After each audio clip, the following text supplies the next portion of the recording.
So it's a pleasure to be here.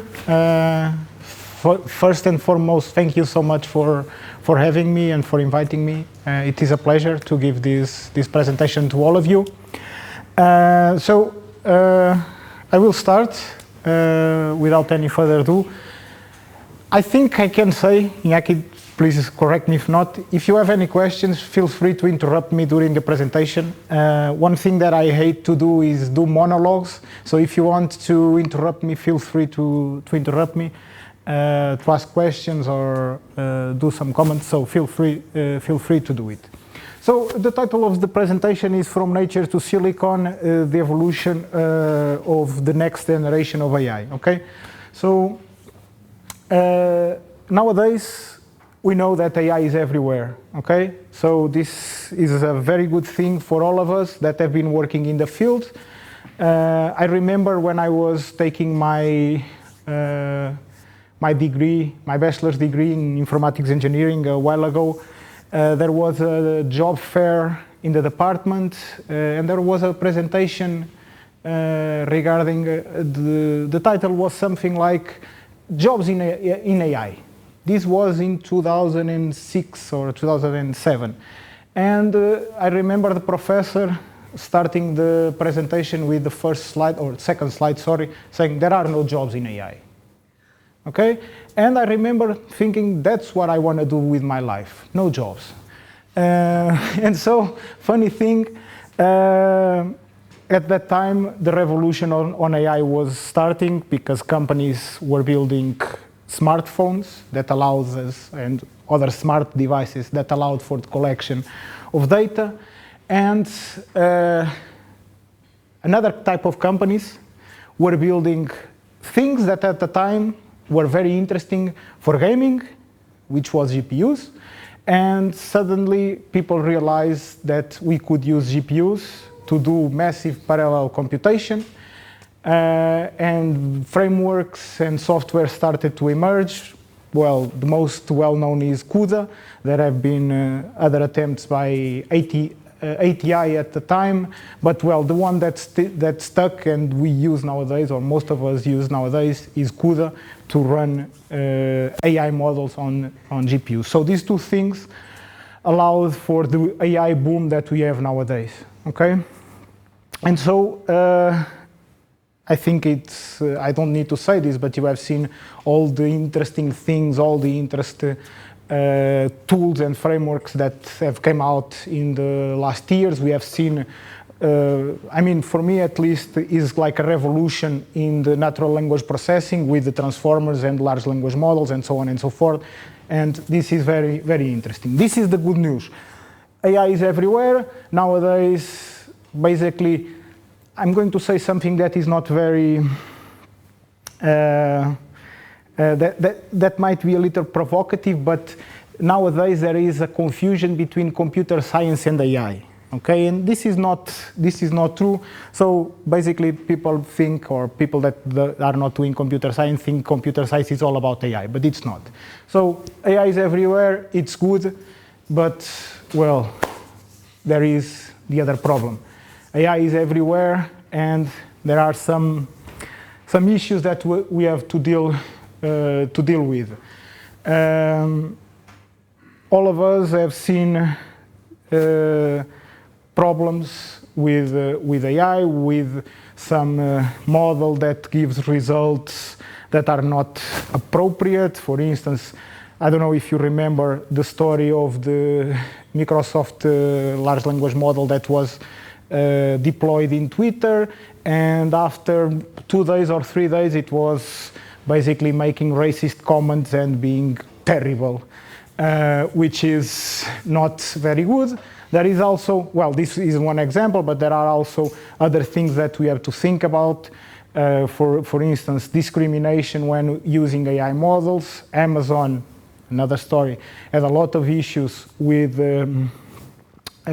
their systems that they use to hire people, because they were focusing more on men than on women due to the type of the data that they were using. So we have a lot of issues that come up and that are appearing and that are emerging when we use these models, okay? there is also, I really like this quote, the problem with AI nowadays is that it isn't smart. We know that it is smart. The problem is that when it's stupid, it is stupid in ways we cannot predict, okay? And what we need to do is to make sure that we develop tools and we understand these models in the way that they can be stupid in order to attempt these changes. But it's, again, I'm going to continue in the problems of the AI. And now I'm going to focus a little bit more on the thing that will take us, or that I will talk about in this presentation. We know that these things are doing fantastic things for us. They are helping on productivity, they are helping on learning, and so on and so forth. But we have a problem with these models that is becoming more apparently every day that we are going. Well, I'm going to be simplistic in a way, which is these models are getting better because we are increasing their size. But with increasing their size comes the other side of the coin, which is we need more computational power. We need more resources. We need more time. And computers, I don't know any computer that does not need energy to function. So we need energy. And this energy needs to come out of somewhere. Let me give you an example.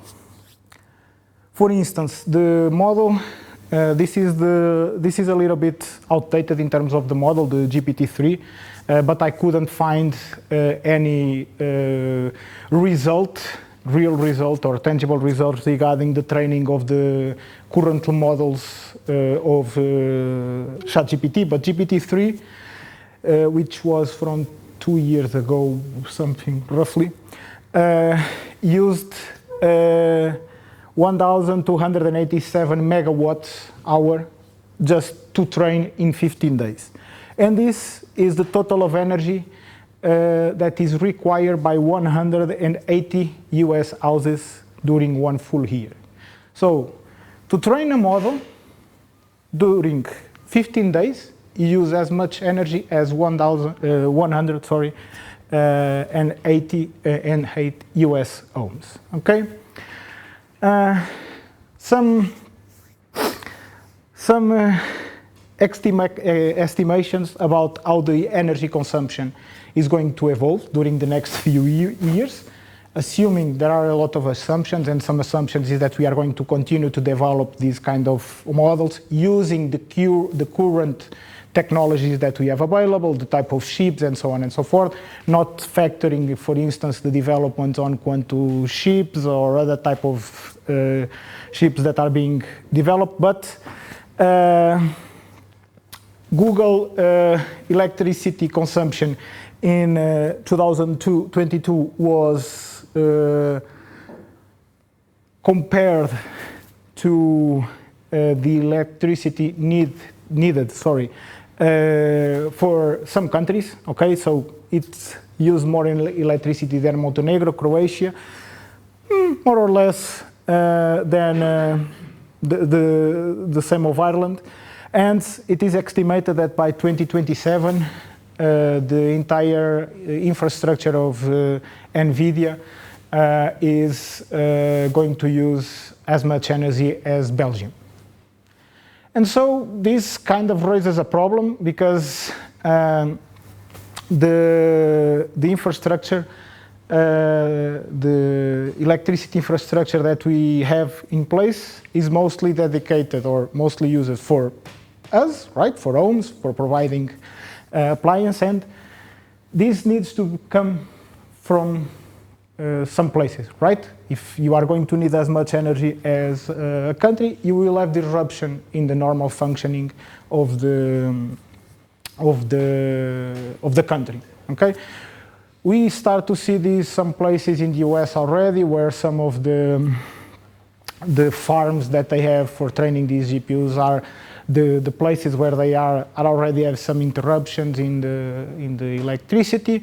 For instance, Microsoft last year they have the same problem. I'm talking about Google and NVIDIA, but Microsoft has exactly the same problem, the same issue. They bought a nuclear power plant. That was disabled, and they are going to enable it just to provide electricity to their servers. And so this is an issue. Okay, either we go like this, we go like Microsoft, and we buy a nuclear power plant to put energy into our models, or we need to start really think about how can we tackle these models, okay? Because, and now I'm going to delve into a little bit of comparison. Imagine, GPT-3 used 1,300 megawatts, right? And if you compare what GPT-3 does, I mean, don't take this wrong, it's amazing, it's incredible, but if you compare it with what we can do with our brain, hey, it's not that interesting, right? We can do much more. We can reply to questions like, what is the best CPU or whatever, or what is the best team in the world? They will provide you with, if it doesn't hallucinate, it will provide with a very good answer. But our brain can also make us run, walk, do complicated mathematics, because if you ask ChatGPT to make this was one of the most incredible experiments that some people did, which was ask ChatGPT to make some multiplication, very big numbers. The multiplication, the answer that he gave was totally wrong because he hadn't seen the multiplication in the numbers. But the irony is that to give you that wrong answer, ChatGPT did a lot of correct multiplications. Okay, so this is really, really interesting. And so compared with our brain, that's where I was at, which consumes roughly 20 watts. Okay, these models kind of are falling short of their problems. Don't take me wrong, but this is just for the sake of argument. And so,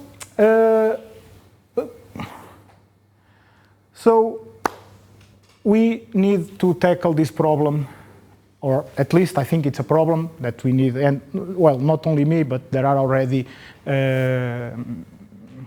efforts to tackle this problem in multiple sites, from multiple institutions.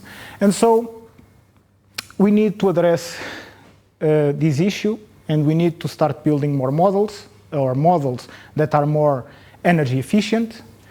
This is one way to tackle this problem. The other way is, okay, our models, when we spent a lot of time playing around with the models when we want to apply it to a certain problem, right?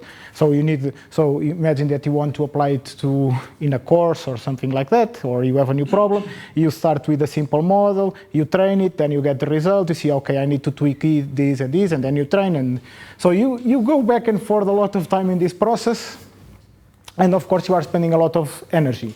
If you could estimate the performance of the model without having to train it, it would be incredible, right?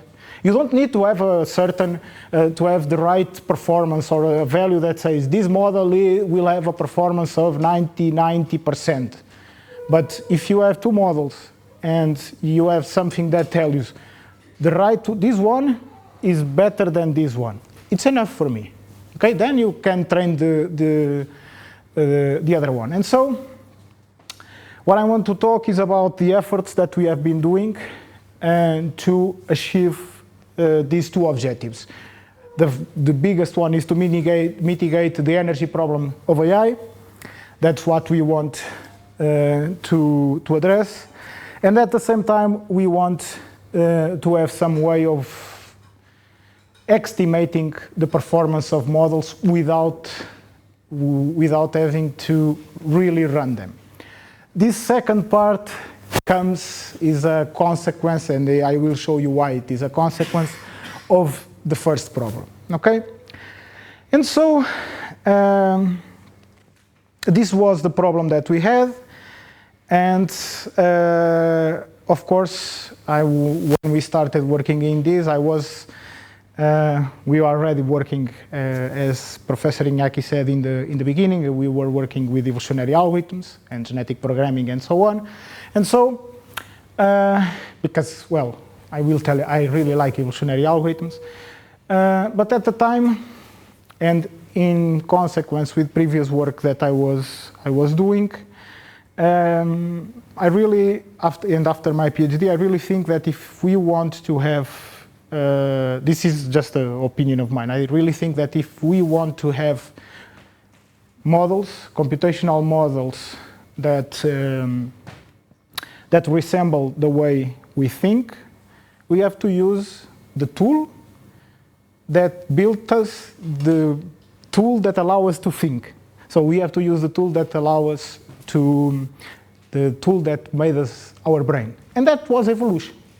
Okay, there is a lot of things that we need to discuss here. Evolution, for instance, evolution is not bounded in time. Of course, we need to have results. We are always bounded for deadlines, okay, but nature doesn't have that problem. But I still think that it is possible to use the principles of natural selection and evolution to build artificial models. Okay, I still think that is possible. And that's what I'm going to start and talking about now. I don't know how many of you are familiarized with evolutionary algorithms. I will make a quick introduction, okay?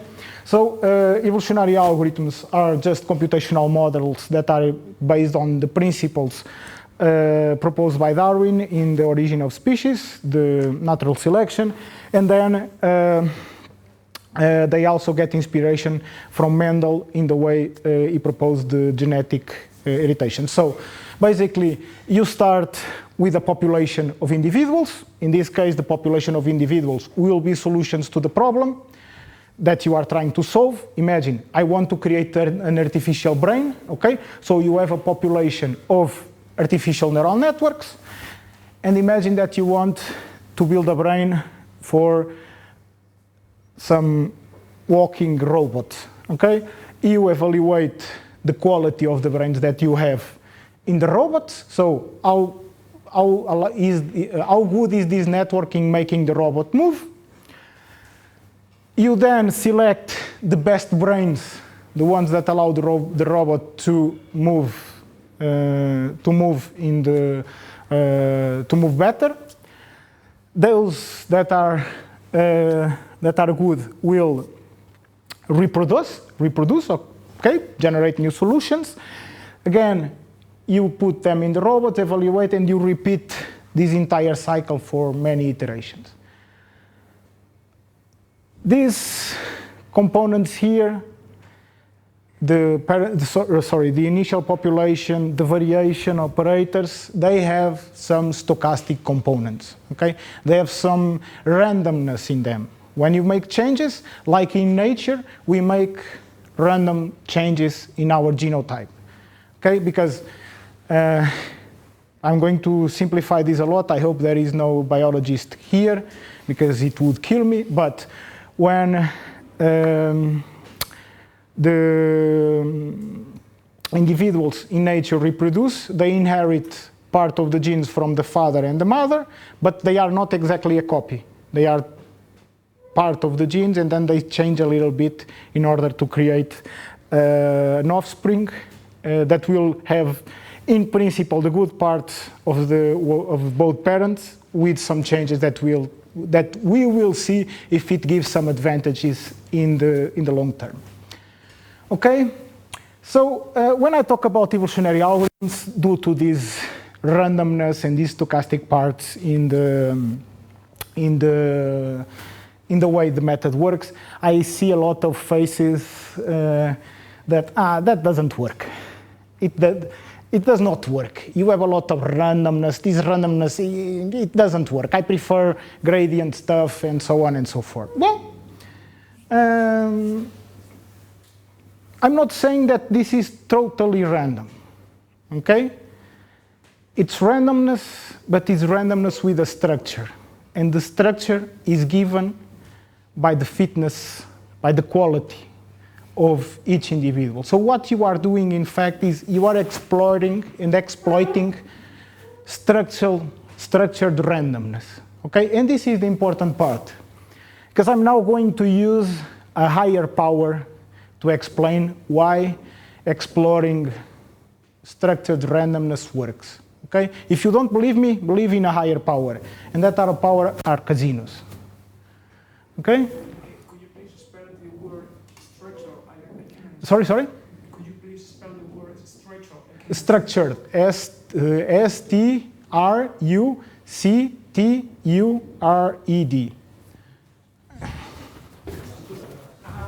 Estruturada. Structured. Sorry. So if you don't believe me, believe in casinos.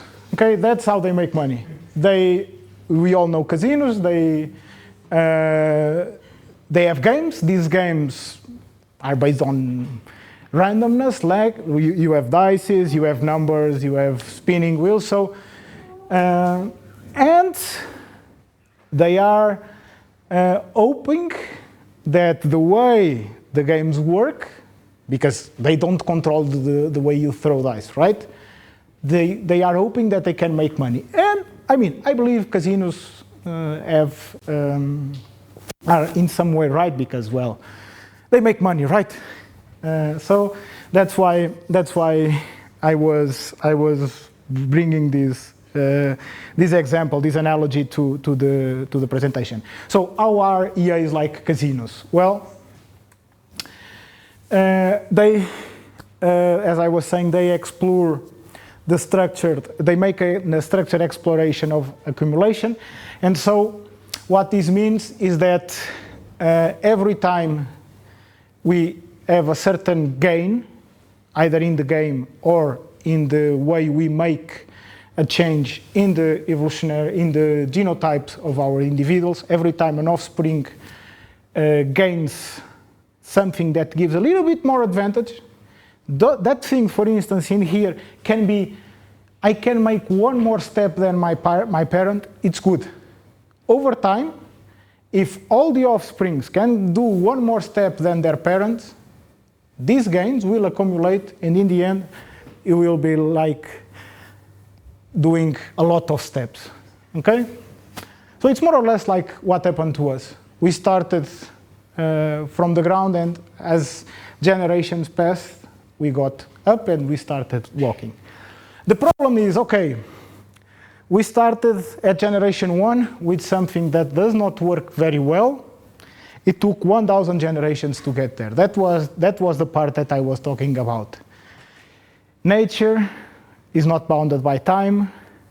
These algorithms usually are bounded by time because we need to give the solution fast to the people. And so this was just to convince you and to explain why evolutionary algorithms are good. And so based on these principles, okay, based on this principle of evolutionary algorithms, we started working on creating models that, in this case, machine learning models that can work well on solving problems, but at the same time can use less energy, okay?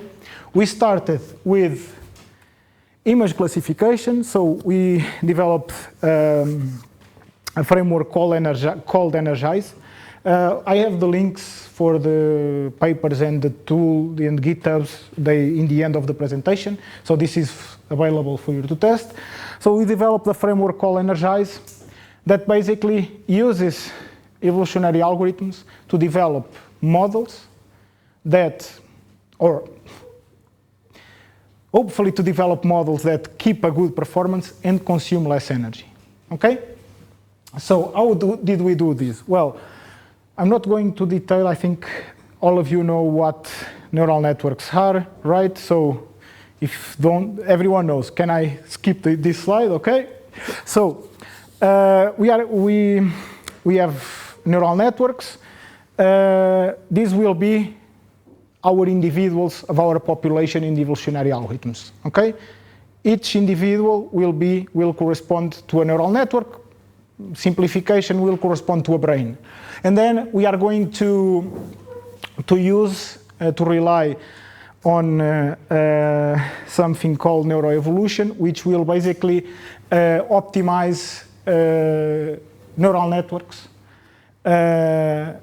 using evolutionary algorithms. And this optimization corresponds to changing architecture, so changing the number of layers, changing the number of neurons, changing the configuration of each one of these components, so activation functions, weights, and so on and so forth. We also allow these algorithms to select the best training methods, or even to train these methods. And so this is what we did. And of course, in this part, we are training the models, okay? So you can argue, you can say to me, okay, you are going to, your premise of this presentation started with, I'm going to develop a tool to reduce energy, but I'm going to use an evolutionary algorithm to evolve a brain, and I will have to evaluate every brain on a problem, which will consume energy. So in the end, you are consuming more energy, and yeah, that was the first problem that we had to deal with. But we wanted to see if evolutionary algorithms were able to evolve brains that consume less energy.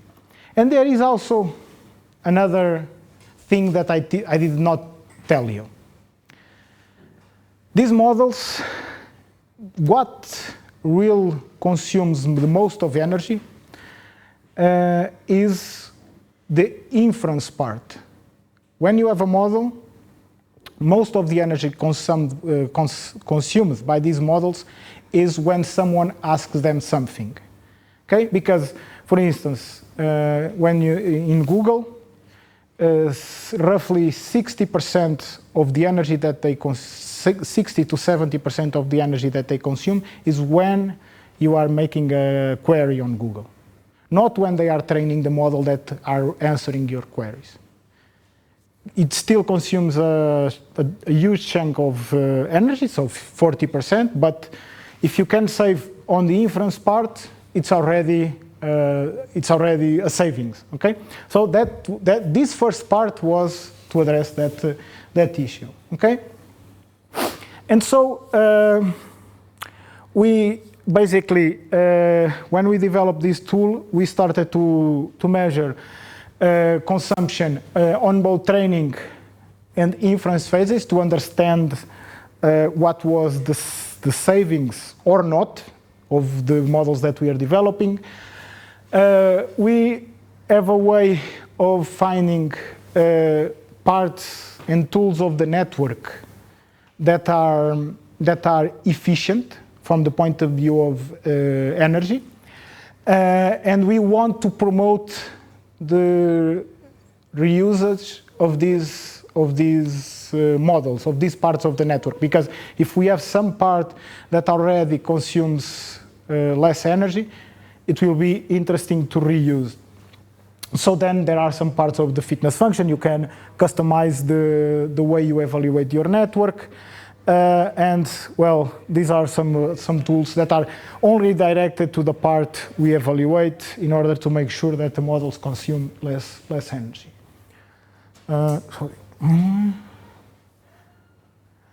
Okay, so how do we measure power? Well, as I was saying, in NVIDIA machine learning computations, 80 to 90% are for inference, and for Google is 60. Okay, so training corresponds to 20, in the case of NVIDIA, 20 to 10% of the total energy consumed. So if I address these 90%, I'm already having huge savings. In case of Google, the same thing. So we have these parts, the inference and the training, are also included in the way we evaluate our networks in the evolutionary process, okay, in the evolutionary algorithms. as I told you, I created, or we created, sorry, a model to look into the different parts of the network and see what were consuming less or more energy, and to promote the reutilization of the models that were not that were consuming less energy. Yeah. You said that the previous one, the previous slide, Mm-hmm. that most of the energy consumption is during inference. Inference, yeah. But this is only for it's not always the same, no? No, it's not always the same case, but most of the times, I mean, when we develop a model, we develop it once and then we let it run, and so that's why. That's what I mean by inference. It's not the development itself of, even during projects, when we are doing projects, we spend, 2-3 years developing, tuning the model. In those 2 or 3 years, we are going to spend a lot of energy. I'm not addressing that 2 years. I'm addressing the ones after that. Okay, I developed this model, it is consuming some energy, I want to reduce the energy. Can I reduce it? So that's where I'm going, yeah. Which or what time span is considered for these percentages I guess it was 1 year of inference? of inference, yeah. I'm not sure, I needed to go into the Inference done by the users. Yeah. Yeah, just querying the models. In case of Google, was just querying their tools like Gemini, and they have other things. In case of NVIDIA, was also querying the models that they have. And I think it was the span of 1 year. But I don't recall if it was only 1 year. But I think it was. I'm trying to remember sorry, but I think it was 22 or 23, that one of the years that they look at the data. Okay, so we look at the part of the networks at the brains that are efficient, and we try to reuse and to promote the utilization of this. And so, as I was saying, one way that you have to do this is that you can develop. This is just a fitness function that you can plug in and play in our framework. Okay, so now I'm going to show you some experiments to see if this really works. Okay, just to tell you what you are going to see. Okay, so in this case here, when this weight power, what it means is that I'm giving 10 times more importance to a decrease in power than an increase in accuracy. Okay, so what this weight power means is that the importance that I give to power consumption, in this case reduced in power consumption, in regards to the performance, to accuracy. Then we have a couple of networks that we played around with a couple of networks, so networks with skip connections. We also allowed the evolution of the precision of the bits, of how floats are represented. Okay, so we had let me go to my. So we could have float 16-bit float, 32, 64. And that was it. Okay, so three different types, of representation. Then we also had a comparison, which we call power per accuracy, which is to get 1% increase, how much power do I need? Okay, in some situations, in some problems, if you lose performance by 1%, and for instance, you decrease the power by 50%, this will not matter. Okay, you lose 1%, 1% is not that important. But this depends on the domain, okay? Probably if we are talking about the medical domain, losing 1% might be prohibitive, might not be possible. Okay. So we decided to look into this metric as well, and then we compared with other things from the evolutionary computation to combine individuals. So these are the results.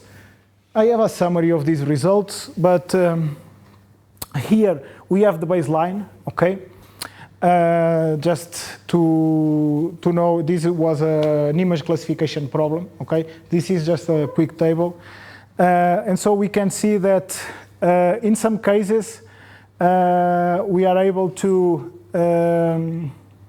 or in most of the cases, we lose a little bit of performance, but not that much, but we can save a lot of power. I will move away from this table, which is not very easy to read, but I have it here, better the summary of the results here. So I have two things. On this side here, we created models from scratch, okay? Imagine the situation, you have to apply a problem, you don't have anything that you know that works, and you start from scratch. In this case, we tried 3 different classification, image classification problems. The funny thing is, we were always, when we started developing this, we were expecting, we are always going to get a decrease in performance. Funny thing, for 2 problems, we increased the performance. We lost power, we reduced the power consumption, but we also increased the accuracy. These results at the time were okay. I wasn't expecting that, but it's good. So this allowed us to conclude that, okay, it doesn't, if you are going to try to find more energy efficient models, it doesn't mean that you are going to have to lose performance, okay? So this was from scratch. And this happened when you evolved with power consumption in mind. Now imagine that you already have a model where the only thing that you had in mind, when developing the model was performance, was accuracy. Well, in that case, if you reduce power, you reduce accuracy a lot. Okay? So what does, or what do these results tell us? That we need to have power and performance into account, or to take into account from the beginning. If you only look at one metric, in this case, obviously it will be performance. If you try to optimize or to improve the other, we will always lose performance. I mean, it's normal, right? What you are looking is just, you are optimizing just for one metric. Of course, if you then change the metric for other things, you are going to lose, okay?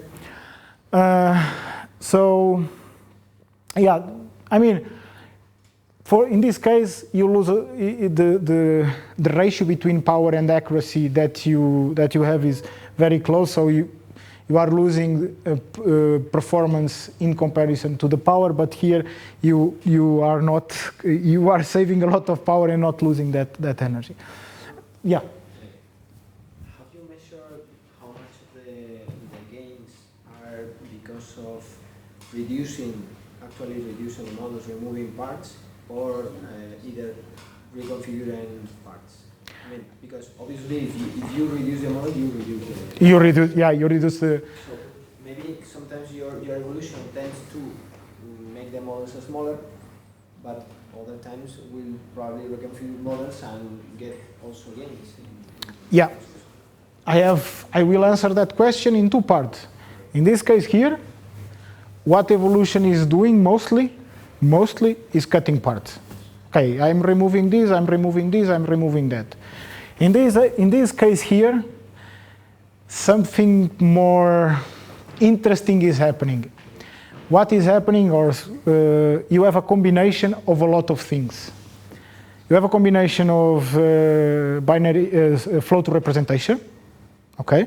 You are using, for some parts of the network, you are using less small bit representation, sorry. In some parts, there are other parts of the network that they are using the different configurations. And there is another interesting part, is that here you are using less fully connected networks. They are more sparse. Okay? In the past, there have been, in 2018, I think some, it was from LeCun, the LeCun team. There came a paper that was discussing and that was arguing that networks that are wider but are less dense perform as well as dense networks. And what we are seeing here is that effect. I had saw it already in an unrelated problem, but here it happened a lot. So in one way that you are saving energy is because you are reducing the computations that you are doing. Yeah? Did you measure how much energy or time does it take to train a network using this approach in comparison with the... Yes, with the baseline. Yeah, in terms of time is more or less the same, okay? In terms of power, we are reducing it a lot. But in the final result, in the evaluations in the middle, it's more or less equivalent. I don't know the numbers, I have them in the paper, but yeah, we have more or less the same computational power. What you gain is that by the end, the networks will, when you are asking them, classify this image, you are saving a lot of computation. Okay, so the results were interesting, but, and thank you for the question because it allows me to introduce the next part of the presentation, is that I'm still in the evolutionary process. So when I'm creating the networks, I'm still training the networks. I'm still evaluating them. So I'm still consuming power. It would be very interesting to have something. Here I'm going to tell what something is, to have a program, to have a formula, mathematical formula, that could look into the network, into the properties of the network. Just, okay, I have this image, what do you think it is? Look into how the computations were being made.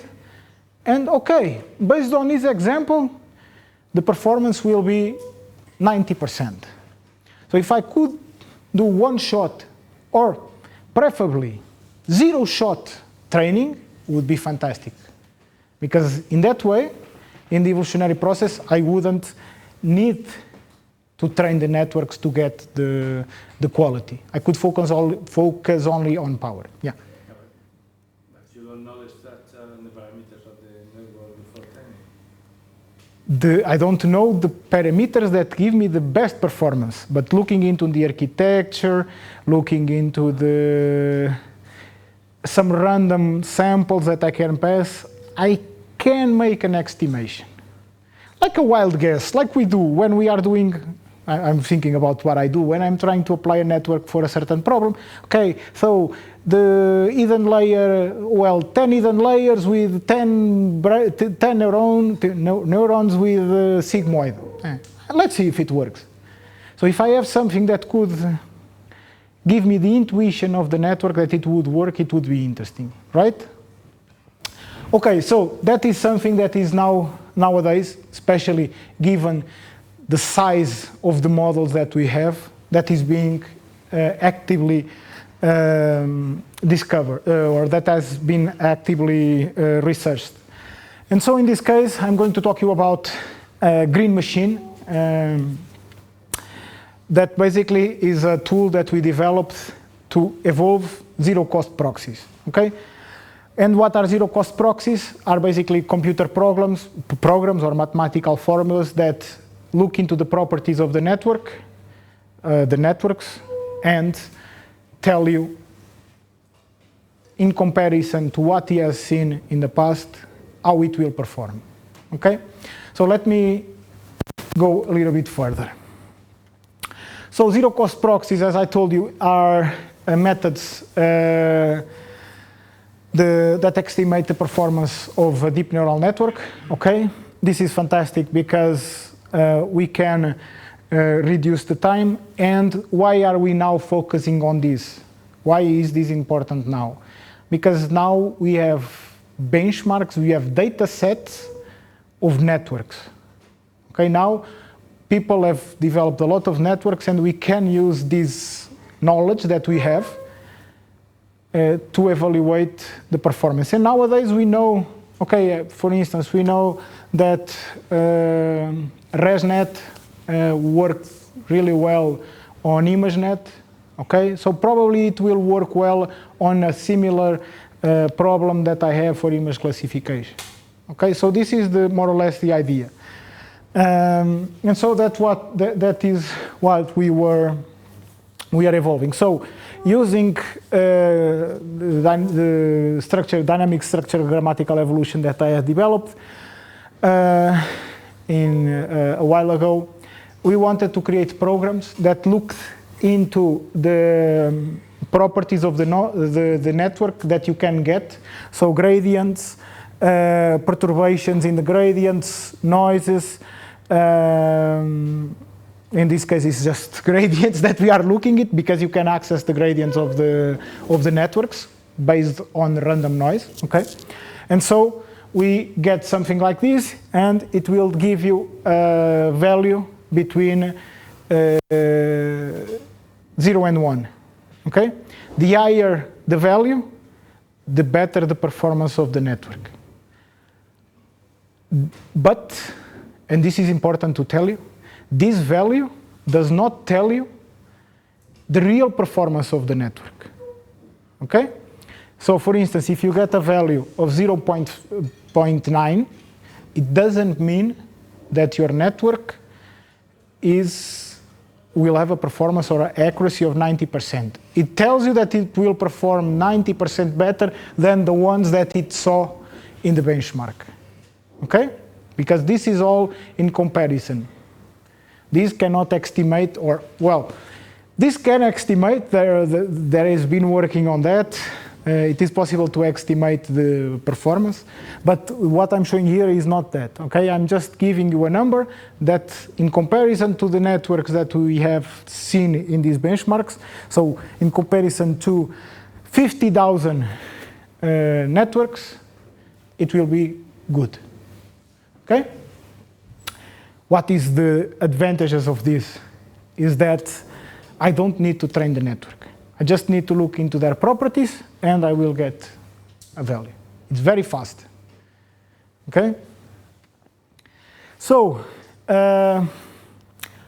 just to tell you a little bit of some problems that we came up when we look into these data sets that aggregate a bunch of networks, we kind of had a problem. Okay? Because the data set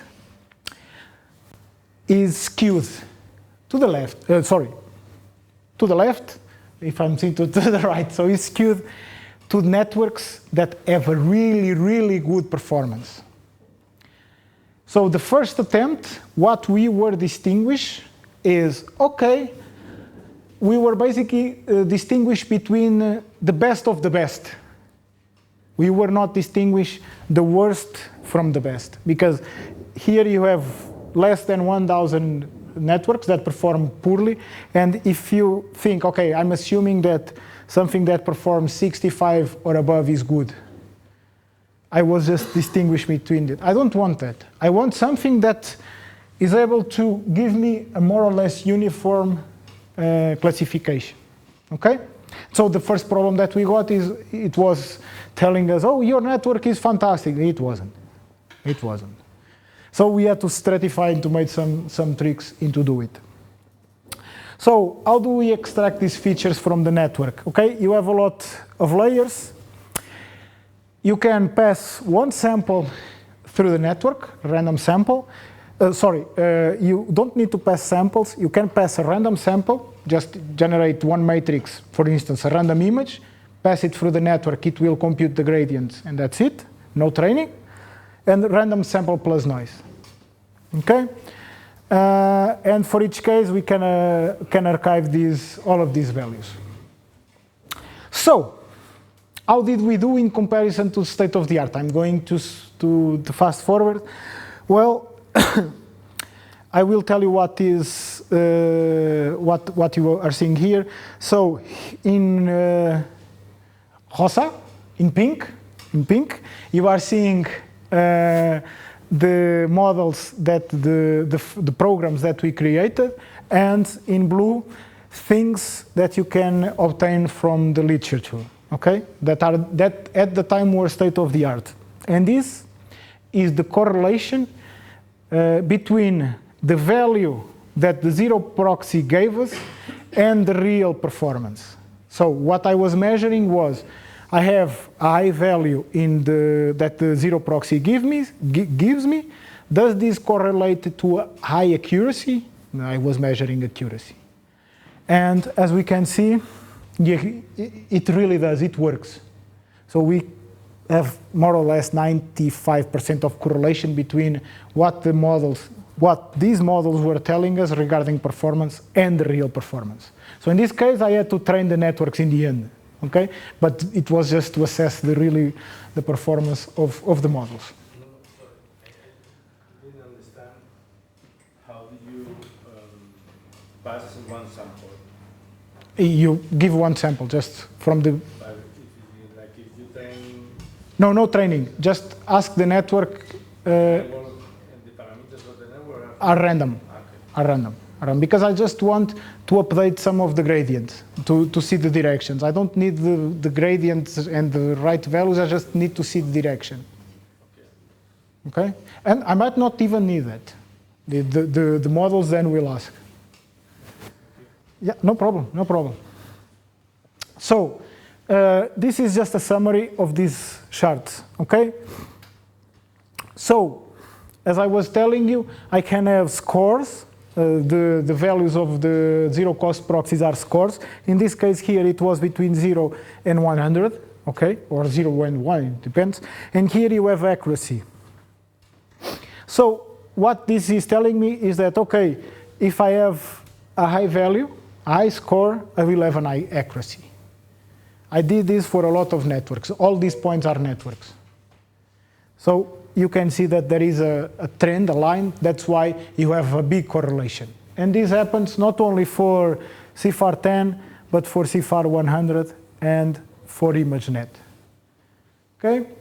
So these two things, evolving networks that consume less power, evolving things that estimate our network is performing, can help us develop more efficient models and to tackle the problem of energy consumption. We are now working on doing exactly the same thing into transformers / LLMs in order to reduce the computation and how the computation and the energy that they are consuming without losing too much performance.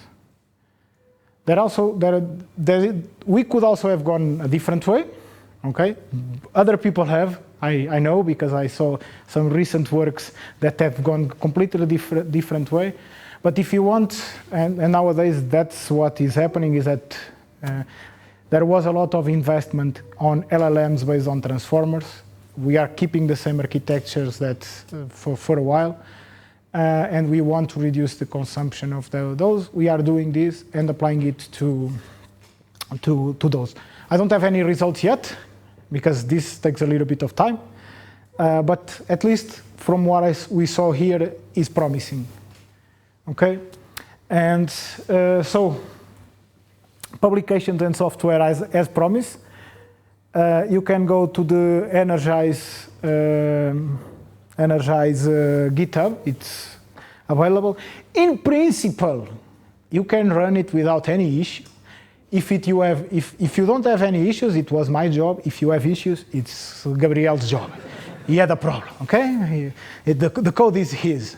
If you don't have any issue to code this, was because of me. No, I'm kidding.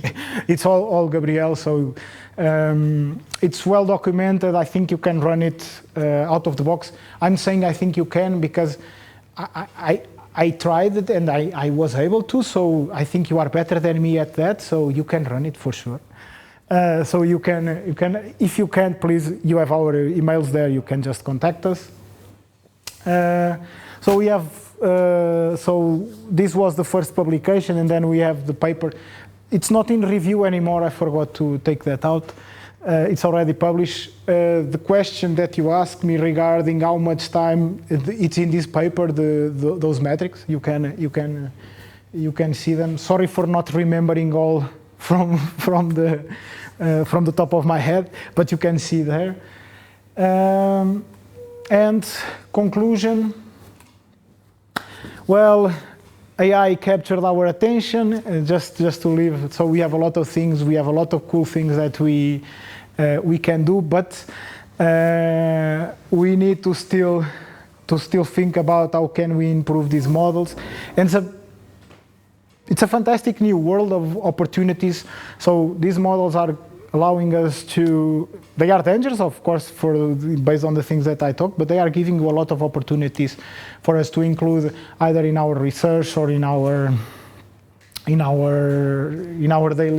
daily lives. So this is the group that I work with, Bio-Inspired Artificial Intelligence, if you want. And they are the ones that work. I'm just there. Okay, you cannot see me there because I don't work.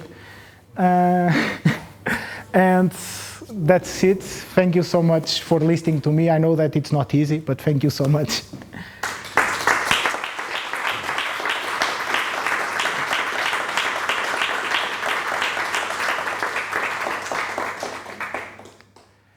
So if you have more questions, please. I wanted to ask, when you talk about the percentage power per accuracy metric, when you have to increase, the amount of energy you need to increase 1% of accuracy, it's always the same? It's like a linear function? No. When you have... It's not like that. It's something like you are going up, you are going down sometime. In some situations, let me see if I can explain this. For instance, sometimes going from 70 to 71, you don't need as much power as you require to go from 60 to 60, from 69 to 70. So you see a decrease in power. But then to give this jump, you need a lot of power again. Why, you ask me? Why this happens? Okay, I think that, I'm not sure if that would be the next question. The thing is, sometimes the rearrangement that you need to do in the convolutional neural networks, in this case on the convolutional layers, to extract the feature maps, is more expensive in certain parts of the search space, or in this case in certain parts of the accuracy part. Okay, if we think that our search space has in one axis as the accuracy, in some places it is harder to configure this. Once you find an appropriate configuration to extract the feature maps, you can start to take out some things that do not matter. When I say take out, is disconnected some of the filters. And when you disconnect filters, you reduce power. And you don't lose accuracy. And so you go like this, but the trend is, okay, it's not like this, it's more like, and you see something like this. I believe that there are some parts here where you can go down again. But it's just a belief, it's not, I cannot show you. There is also not so much studies on the search space. So we don't know, because this is a very large search space, when I say large, I say in two ways, large and multidimensional. So it's very difficult to imagine. But yeah. One question. What's What's the point of the companies behind the AI? To waste a lot of energy. What is because a lot of AI models are free, but the company needs money. Needs No. to get money from somewhere. So let me, that question, well, they are free, but they still consume the energy. They are free for you to use, but for them, for you to use them, they needed to be trained. So they consumed a lot of energy. And now the other question is why they put them free. Why they put, because they waste a lot of energy. Why the companies put them free? Well, that's a question that I cannot answer you. It's a commercial. It's a commercial. See, finally, Yeah. there are a lot of people buying time. Yeah. Now, yeah, let me add something. Now you can find in the United States that OpenAI is developing a protocol to let you buy things through ChatGPT. Yeah. So That- you ask ChatGPT, I need some shoes, and give you, these are your ideas. Do you want to buy this? And you can say yes. Yeah, it's by, And you buy through Yeah. ChatGPT. it's like those. Next level. Now we are in the phase of free for everyone to get used to that, and then They will cover. commercialize that. It's like the drug. And of course, yeah. Many people pays the pro license. And it's like, for instance, I don't know if it's the same here, but at least in Portugal it was. Microsoft didn't care that students at university used their tools illegally, because they knew that when we left the university, we would ask the companies to get these tools and they will pay. That's how they make money. Here is more or less the same. They get you used to the thing, right? And then they block it and you need to pay to use it. Like it's a free trial. Yeah, and there is, of course, I mean, I can tell you, there is other thing, of course, that matters to them. They are allowing you to use the model, yeah, but they are monitoring the queries that you make. So Yes, that was I think. you are giving them data, and that data will be used to train models. Yeah, I mean, This is what I was thinking before. it's like Facebook and Instagram, and you are using these tools. No, Facebook sells data. Sorry? Facebook sells data. Yeah, I know. They make it Meta A free. It's Certain data. but it's not that different from these companies. Yeah. Well, I have a comment and a question. The first comment is that one way to save energy using these AI systems is to not being polite, because a lot of people ask something on ChatGPT, and after receiving the answer, say Thank you. Thank you. Yeah. And that thank you includes a query through a system that is processed. A lot of energy is wasted, so never say thank you to you are losing energy. No, I usually don't say thank you. I say bad word. Usually when it doesn't work, I don't say thank you. So you are also using energy. So the question is about the approach you follow. Have you thought about a multi-objective approach, considering accuracy and energy consumption somehow? Yeah. We considered. We implemented a version of NSGA2 in our approach. The results were not better than what we have here, but we are still working on that. My suspicion is that we didn't implement the algorithm well. That was one, and the second one was more or less regarding or was concerned with the approach. An SGA2 typically requires a population of 100, so a large sample. Here we are not using large samples because the networks are huge and take a lot of time. So our population is relatively small, and when you are doing the crowding and finding the frontiers, you don't sample the frontiers as good as with a big population. So I have two things, either a bug in the code or not a bug, but something that is not working properly because of the assumptions that we made. Yeah. Yeah, I have one question. Regarding, so I am a hardware guy, so I was expecting your question.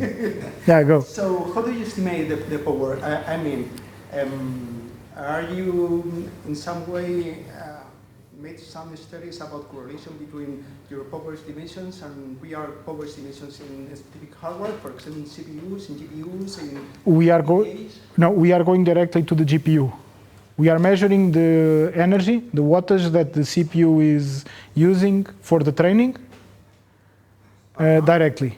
We have, there is some tool. When you perform the evolution, you change some... No, it's not when we are performing the evolution, it's when we are training. We isolate the GPU, the GPU is isolated, it's just training the network or making inference. When doing inference, we measure 5 times because it's cheaper than training, but in inference we ask the GPU to make 5 inferences and then we average.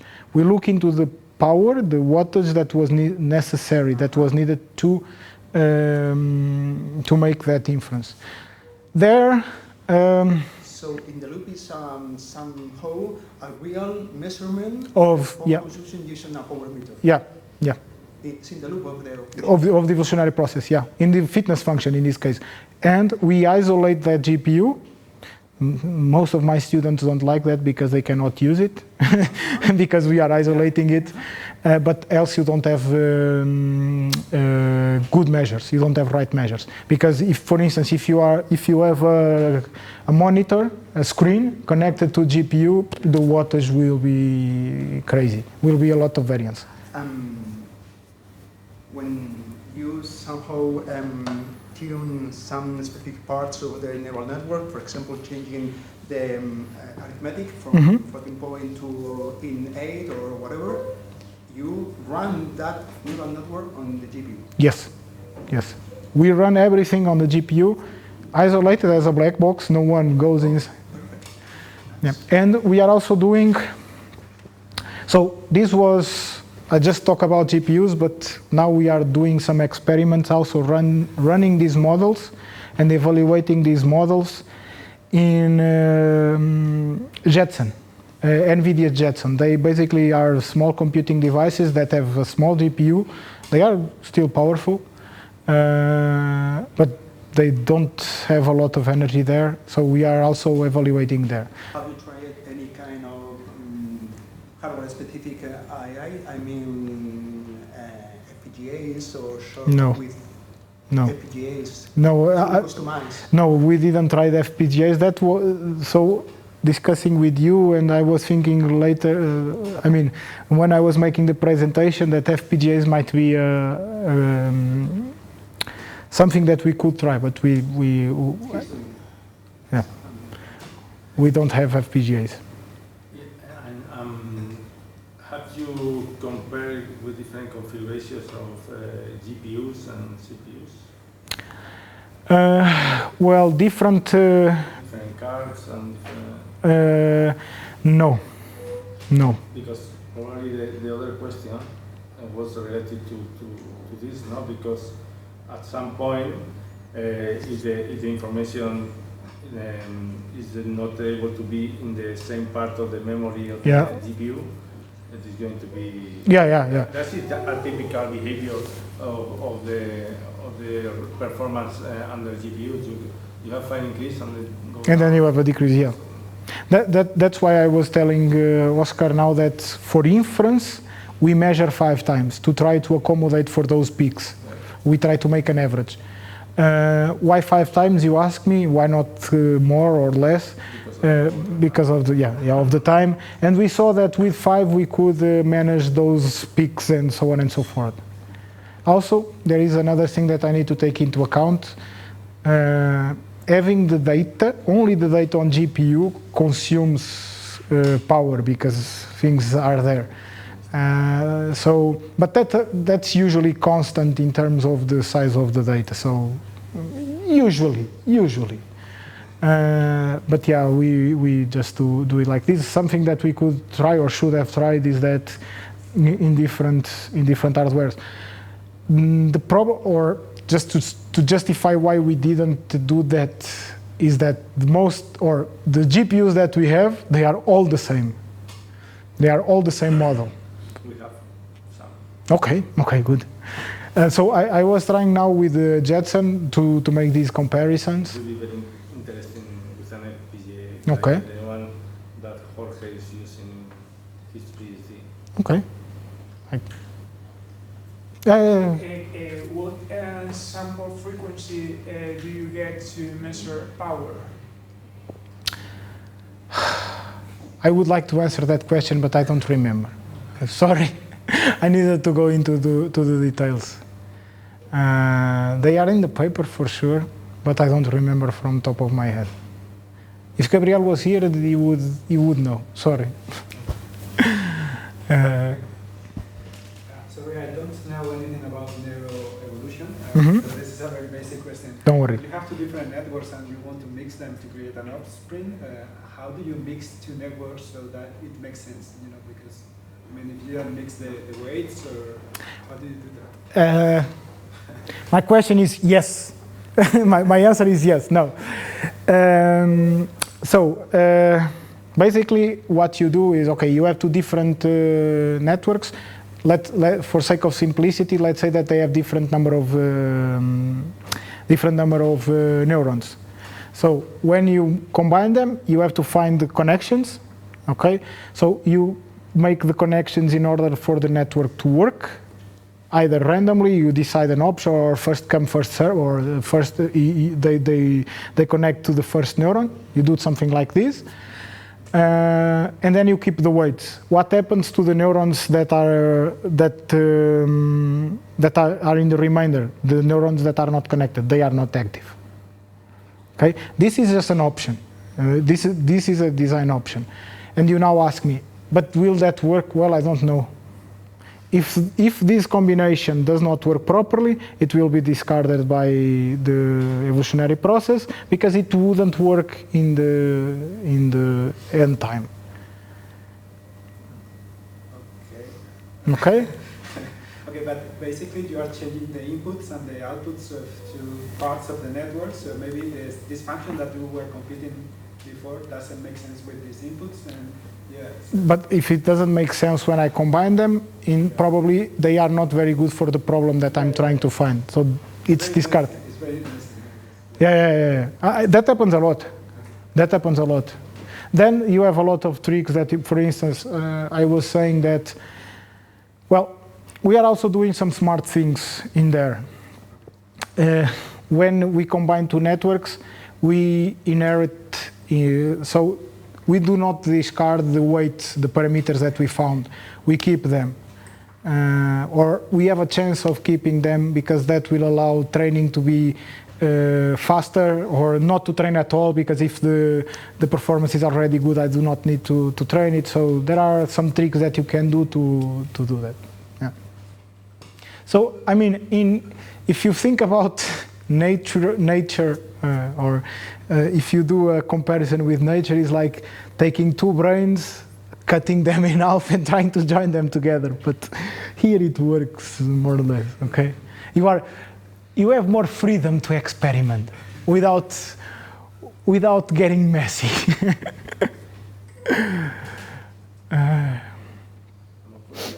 More questions? So thank you very much again, Nuno. Thank you.